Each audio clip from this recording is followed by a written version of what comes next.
السلام عليكم ورحمة الله وبركاته. برشلونة وخيبة أمل جديدة من خلال التعادل مع فريق قادش اللي بيحتل المركز الخامس عشر بالدوري الإسباني.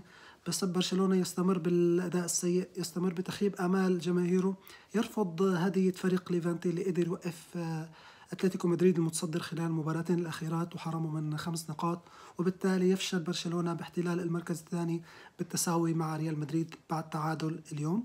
للأسف كنا منتظرين نشوف ردة فعل للفريق الكتالوني بعد الخسارة الكبيرة والكارثية اللي كانت أمام باريس سان جيرمان، رغم أنه الفريق كان مسيطر بنسبة كبيرة على معظم مجريات اللقاء. كانت نسبة الاستحواذ أكثر من 75%، بالإضافة إلى المحاولات الكثيرة أكثر من 25 تسديدة على المرمى، لكن بدون فائدة. ما قدر الفريق يستفيد من كل هاي الفرص باستثناء ركلة جزاء اللي قدر ليونيل ميسي أنه يحولها لهدف، وجاء هدف التعادل كمان بالدقائق الأخيرة من ركلة جزاء بالدقيقة 87 بعد خطأ ساذج من اللاعب الفرنسي كليمون لونغلي.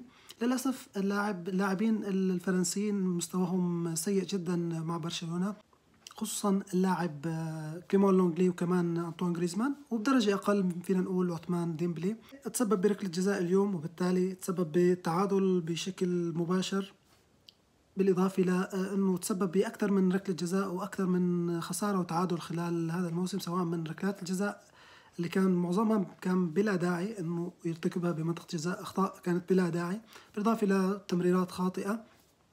وكمان اللاعب أنطوان غريزمان اليوم كان مختفي تماما، ما شفناه إلا بلقطات معدودة، وكان من ضمنها أنه تصدى لتسديدة فرانكي ديونغ اللاعب الهولندي وإجا من بعدها تسلل. فللأسف غريزمان أداؤه ما ثابت أبدا، تلاقيه مختفي بمعظم مجريات اللقاء. ديمبلي يعني فهو ممكن يكون أحسن السيئين بالنسبة للاعبين الفرنسيين، لاعب بيراوغ بيحاول بيجري بالكرة بدون كرة، لكن مشكلة ديمبلي بالإنهاء. اللمسة الأخيرة عنده سيئة جدا، بيراوغ لاعب سريع، عنده تسديدات قوية، بيلعب بالقدمين، هذه مميزاته، لكن مشكلته بالإنهاء سيء جدا عثمان ديمبلي أمام المرمى.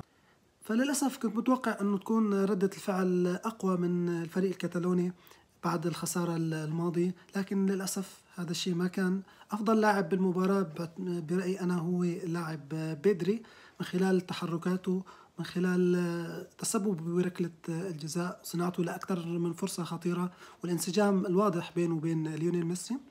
طبعا بعد هذا التعادل برأيي أنه برشلونة فقد حظوظه اللي هي بالأساس حظوظ قليلة بالحصول على لقب الدوري الإسباني لهذا الموسم. برشلونة باتجاه موسم صفري في حال استمر الأداء بهذا النحو.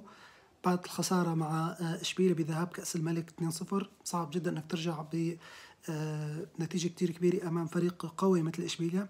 نفس الشيء بالنسبة لدوري أبطال أوروبا بعد الخسارة الكارثية أمام باريس سان جيرمان 4-1 على ملعب الكامب نو، وبالتالي الفريق بحاجة إلى معجزة للعودة بهدول المباراتين، سواء بكأس الملك أمام إشبيلية أو حتى أمام باريس سان جيرمان.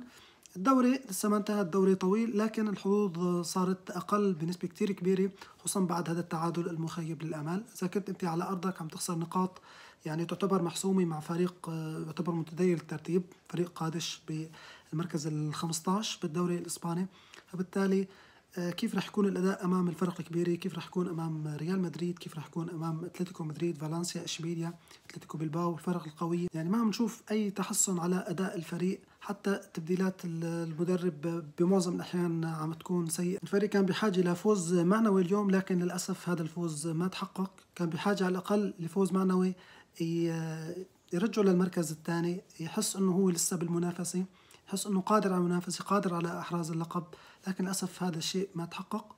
إن شاء الله نتمنى أنه برشلونة يتحسن أداؤه بالمباريات القادمة. فريق مثل ما حكيت بحاجة لمعجزة حتى أنه يتأهل للأدوار القادمة أو حتى ينافس على الدوري. يعني رغم أنه قادش اليوم لعب دفاع، لكن هو ما ضغط بشكل كتير كبير على حامل الكرة. بالنسبة للاعبين برشلونة دائما كان عم يترك مسافات بين لا حامل الكرة واللاعب المدافع، وهذا الشيء اللي ما استفاد منه فريق برشلونة. عادة الفرق اللي عم تلعب ضد برشلونة عم تضغط دفاع، مرات دفاع ضاغط مثل ما عم يعمل فريق أتلتيكو بلباو على سبيل المثال، أو حتى بيكون في ضغط كتير كبير على حامل الكرة. دائما بيكون في 2 أو 3 بيضغطوا على حامل الكرة.